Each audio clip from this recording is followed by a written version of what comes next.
Hi, Sandy. Hi, it's Dave. Hi, it's Kirk. Welcome to the A.D.K Rock and Metal channel, and we're back doing some more Broken Down and Pulled Apart series. That's where we take a song, we break it down into 1 minute chunks for you at home. We take away the whole song, we listen to it, we make some notes on it, and then we present it all back to you after each minute of the song. Today's band is a band called Cromok. The song is called Crossed. They are in a Malaysian rock stroke thrash band. They've been around since 1987. They're kind of big in the 90s with their main kind of area, but they didn't do much after like the 90s, but they are still really, really highly regarded, specifically in Malaysia and Indonesia. They're kind of seen as like their biggest thrash band. So that's how you'd refer to that within English. I mean, it'd be like basically like Judas Priest for us in the UK. I would guess would be the equivalent for them. So yeah, really, really interesting to check this one out. One thing that I found really interesting about this band, looking at Cromok, was trying to find music videos for them. They don't exist. This is the only one I could find that was actually a music video. It's not one of their big hits, but it's the only one that has actually a music video. So I was like, well, we're going to do that. We're going to do Cross because it's a music video rather than just their logo on a screen. But I'm going to play the first minute for you at home. So this is minute 0 to minute 1 of you for the song Crossed for you watching on the screen.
Okay, that's the first minute. Andy, I'm going to go straight over to you to see what you thought about this.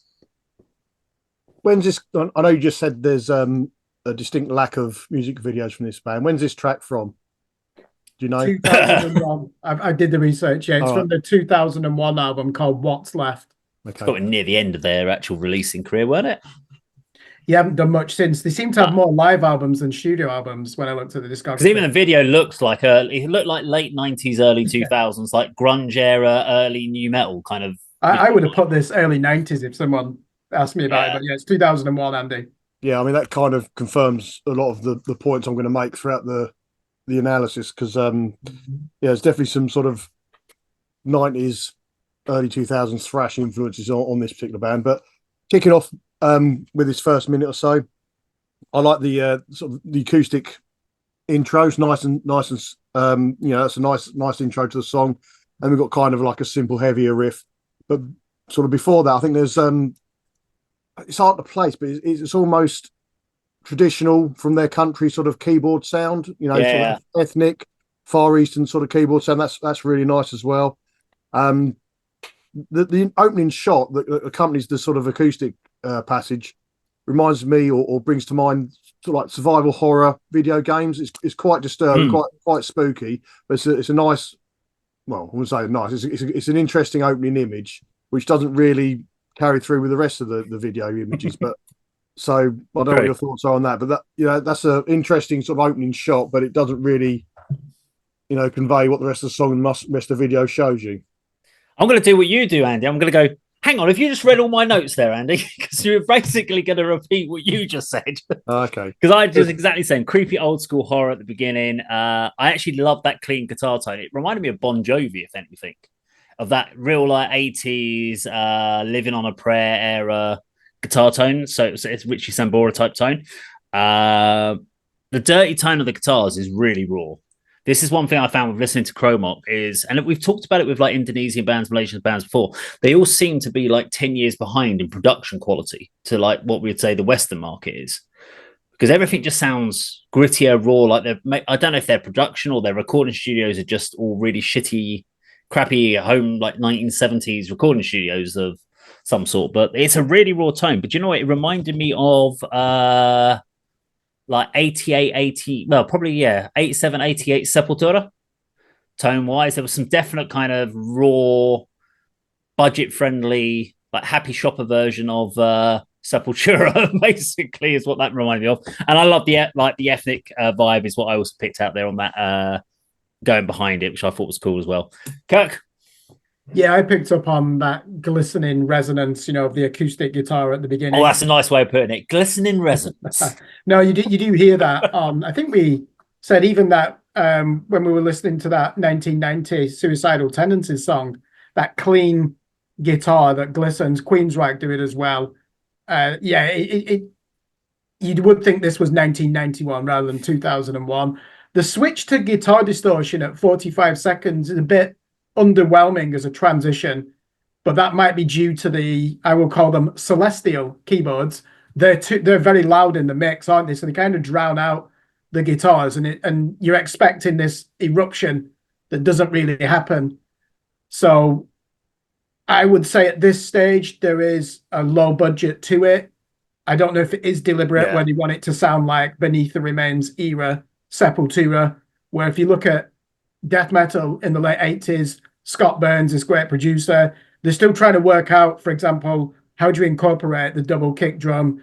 What do we do with these weird vocals, pioneered by Chuck Schuldiner, etc. So they still had a lot of things to work out, whereas here in 2001, they've all been resolved, and somehow this still sounds like it's from 1991, and I don't think it's deliberate.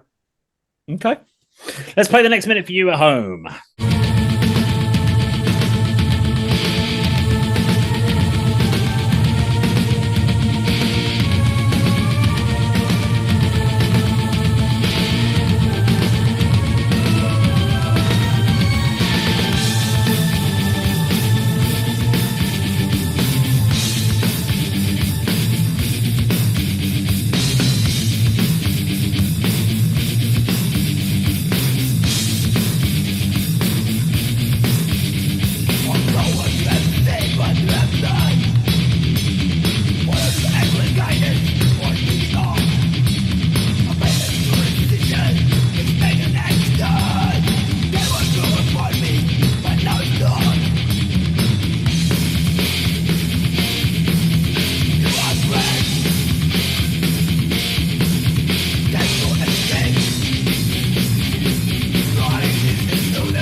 Okay, Andy, over to you.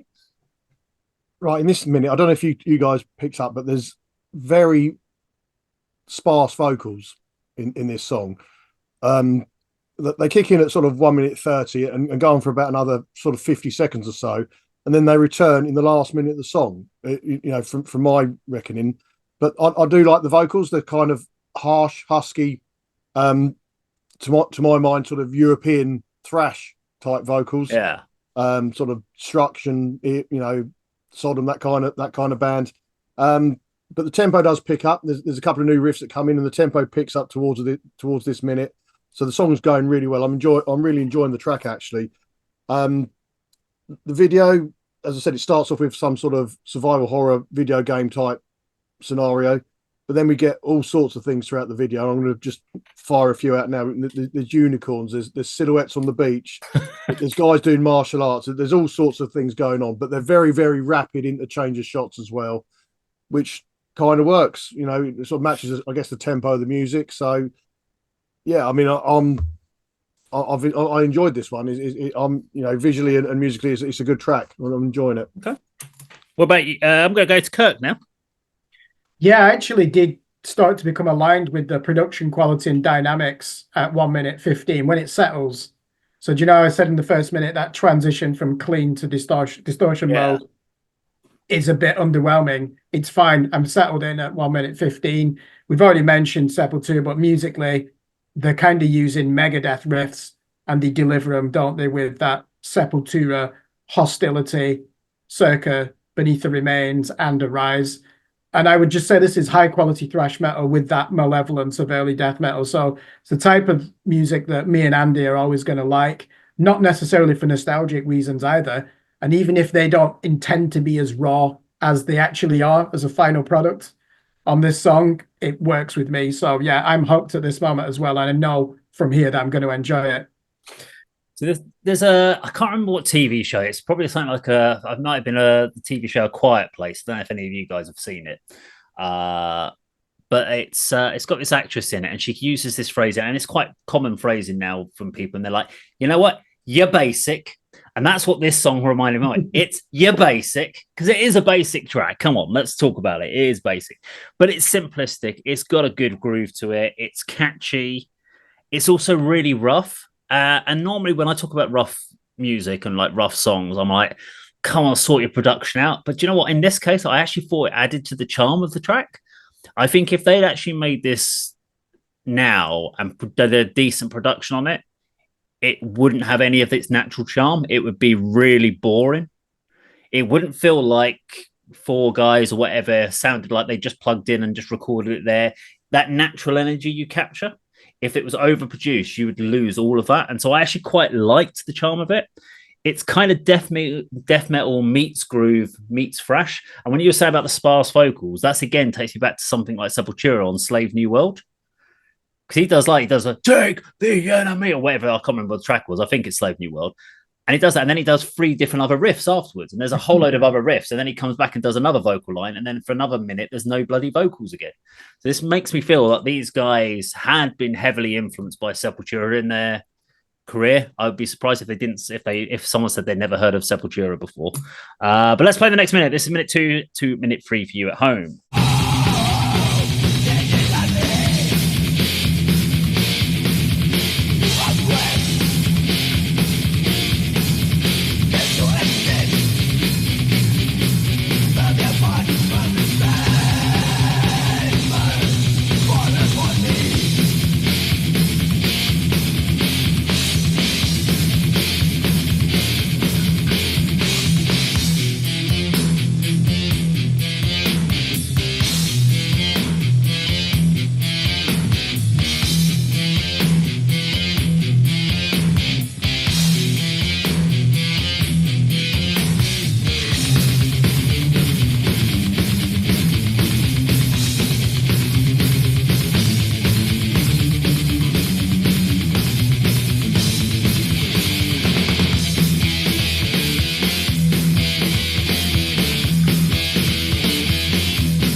Okay, Andy, over to you. You mentioned, or both of you might mention Sepultura and Megadeth. I'm going to throw in some other thrash bands that I think this band were influenced by, and some of their riffs actually sound like. In this minute, there's a riff to me that brought to mind, and it's the only album I know from this band, Death Angel. Very Death Angel-esque riff in this minute, and then at sort of 2.5, it goes into a sort of No Place for Disgrace era, Flotsam and Jetsam. They're the two sort of bands that these riffs that this band are sort of coming out with, you know, just reminding me of almost a homage to those two bands that I mentioned. I personally didn't get Megadeth and Sepultura, but I'm not perhaps as big a fan as you two. I didn't pick up on the production being poor, but it's not Morris Sound and Scott Burns, but it's not terrible, you know. But then I just enjoy music. I don't sort of criticize sort of, you know, production values quite as much. But yeah, so that's what happened in this sort of section. Again, the vocals sort of finish. There's several riffs, and there's a solo that comes in a bit as well. But the images carry on. We've got motorbikes and sort of motorbike riders in their helmets. There's a lot of those sort of shots, and we go back to the ones I mentioned before as well. So, not sure the connection between those images and the song and the lyrics, but as you know, I'm not too worried about that. It looks good. I think I like the you know the you know the filters, the image, the camera tone, whatever they're using. That comes across quite nice as well. Okay, let's see what Kirk thinks. Yeah, so it's from 2001, isn't it, this song? But if it came out today, I would enjoy it. And I think another word we need to bring into the mix, as you would do with the debut album from Death, Scream Bloody Gore, naivety. And I don't mean that in a negative way. There's a naivety to this song as well. So in an era where I think most of us really cannot even listen to deathcore, for example, now, just because of the quantized guitars, triggered drums, excess digital manipulation in Pro Tools. It's just plastic extreme metal, isn't it? Dave, you said this many times. They're going through the motions. You're getting all this aggression, and you just can't identify. You can't feel it. It's like they're just doing it, and without really putting any effort in. Whereas with this, you get it, and it's raw, isn't it?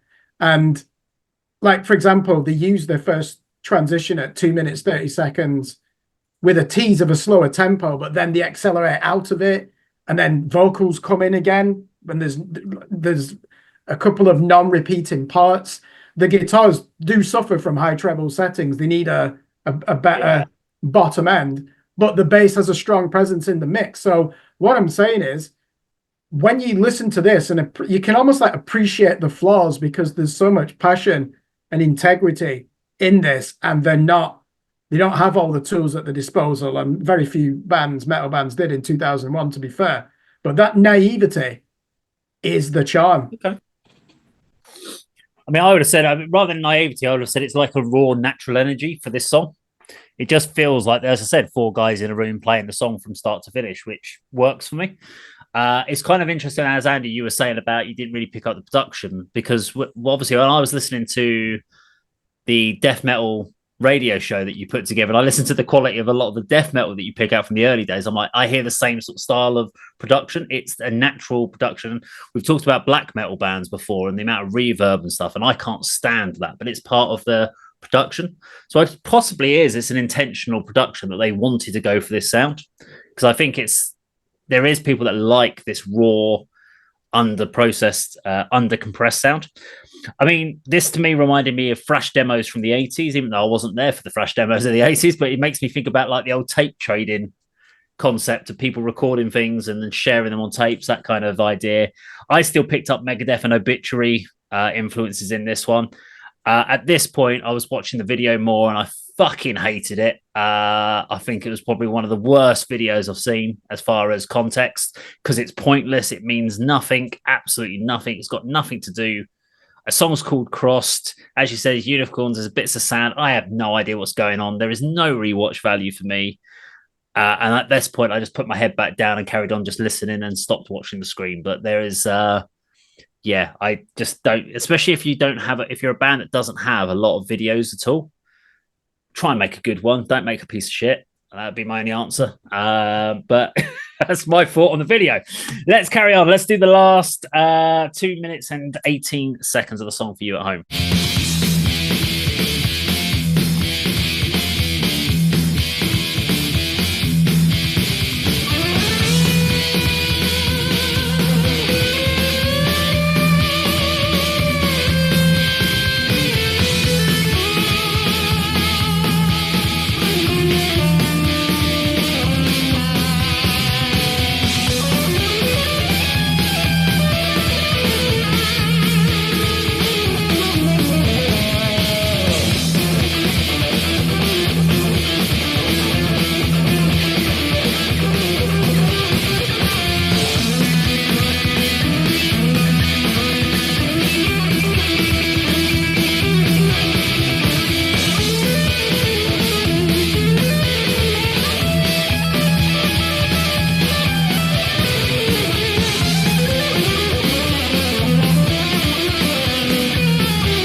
Okay, Andy, take us through it.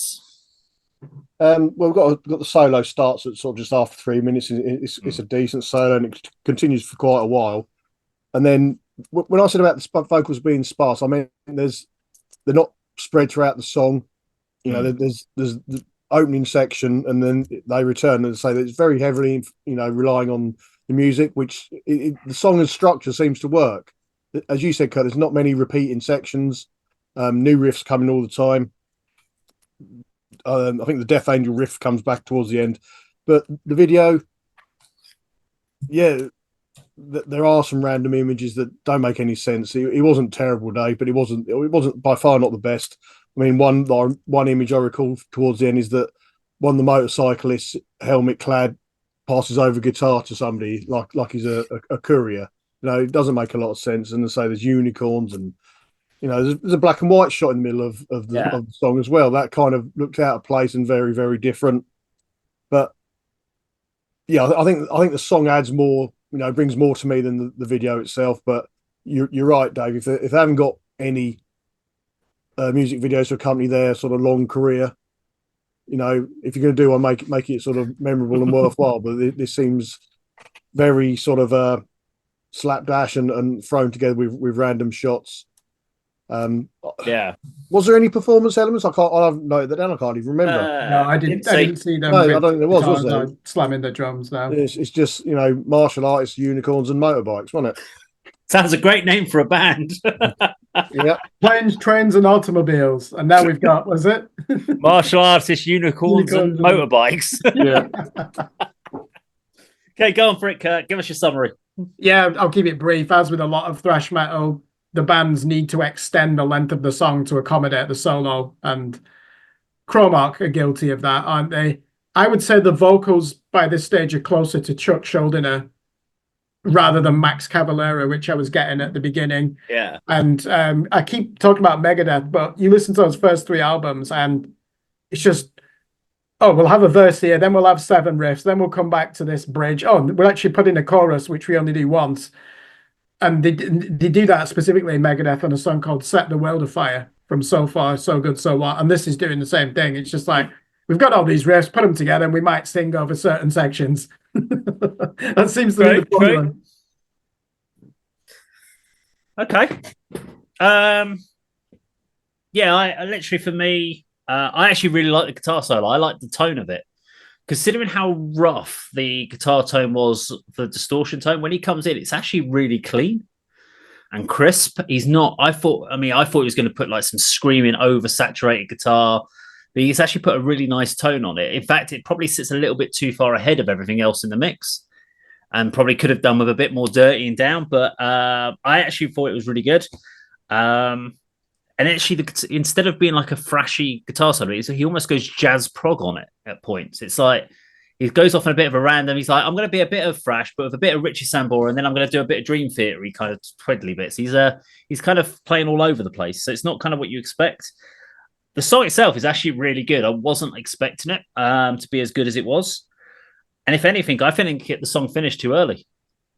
I got to the end of the song and I was like, oh shit, it's finished. And that might be because of the lyrics and the sense there hasn't been that traditional vocal structure. So I was like, it feels like there should be more of this song, maybe another like minute and a half. And even though it's like 5 minutes, 20 seconds, it didn't feel like 5 minutes, 20 seconds to me. It felt like we were about 3 minutes into the song and I'm like, it's over with. And I asked myself the question, I said, should this song be reproduced with better production? And my answer is no. You would lose all the charm. It's great the way it is. Should be kept the way it is, and that's how Dave does it, and that's how Dave sees it. No, that's how we keep it. Crowbar and Crush would stay the same, I think. There you go. Right. Let us know what you think in the comments down below. If you enjoyed our video today, please do like, share, and subscribe. We'll see you on the video sometime very soon. Take care.